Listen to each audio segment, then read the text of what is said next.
ఈరోజు మరి మధ్యాహ్నం నుంచి మొదలు పెట్టినాం, మోకాళ్ళపల్లి నుంచి మొదలు పెడితే ఇక్కడి వరకే ఇంత టైం పట్టింది. అయినా కూడా అందరినీ కలవాలనే ఉద్దేశంతో రావడం జరిగింది. మొన్న ఎన్నికలలో కానీ నా ఎన్నికలలో కానీ మీరందరూ మరి భారీ మెజార్టీ ఇచ్చి గెలిపించినందుకు మీ అందరికీ పేరు పేరున నమస్కారాలు. మరి గెలిచిన తర్వాత మనకు వచ్చిన శాఖ పంచాయతీరాజ్ శాఖ. పంచాయతీరాజ్ శాఖలో ప్రధానంగా రోడ్ల కోసం మనము ఈరోజు పరితపిస్తూ ఉన్నాం.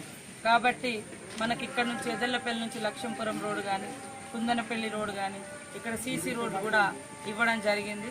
రేపు రాబోయే కాలంలో గ్రామంలో సంపూర్ణంగా సీసీ రోడ్లు కానీ డ్రైనేజీలు కానీ వేసుకుంటాం. అదేవిధంగా మరి ప్రజాపాలనలో దరఖాస్తులు తీసుకున్నటువంటి వాటిలో కొన్ని అమలైనాయి, ఇంకా కొన్ని మరి రేషన్ కార్డులు కానీ పెన్షన్లు కానీ మరి అదేవిధంగా ఇంకేదైతే ఇండ్లు కానీ ఇంకా కాలేదు, బడ్జెట్ అయితే రిలీజ్ అయింది కొన్నిటికి. తప్పకుండా మనము ఈసారి చూస్తే 3 నెలలు ఎలక్షన్ చేసాం. నెల రోజులు 45 రోజులలో ఎలక్షన్లు అయిపోవాలి. కానీ మోడీ గారు ఏం చేశారంటే బీజేపీ వాళ్ళు మొత్తం 90 రోజులు 100 రోజులు దాదాపు ఎప్పుడు జరగలే ఇంత లేట్ ఎలక్షన్.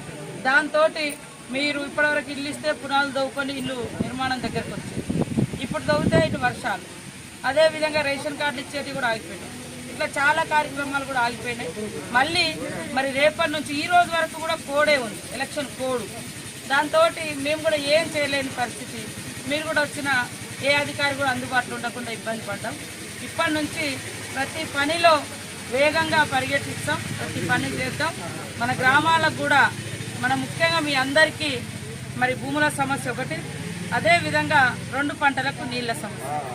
ఇది నా గుండెల్లో ఉంది. దానికోసం ఎంతో దూరం కాదు, గతంలో మనం చాలాసార్లు ప్రయత్నించిన